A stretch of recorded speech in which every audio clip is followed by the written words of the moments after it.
Hey guys, welcome back to my channel. So today I'm going to show you how to make this cute reusable cloth face mask. I'm showing you the first mask that I've shown earlier. The second mask is nothing but the difference in the embroidery that I'm going to give at last. So you can see that.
For the loop of the face mask, take your measurement around your ears and divide it into 2. So mine is 6 divided into 2 is 3.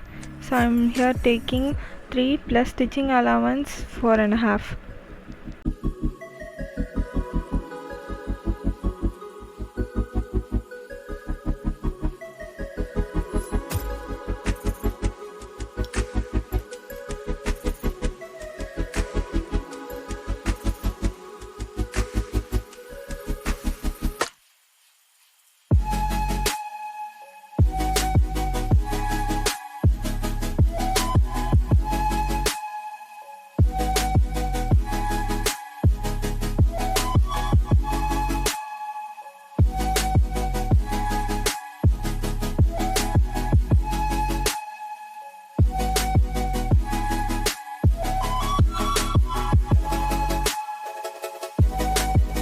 I hope you enjoyed this video. Please like, comment and subscribe to my channel. I hope you guys learn how to make this mask. I really liked how it turned out. I like this mask so much. See you then. Bye.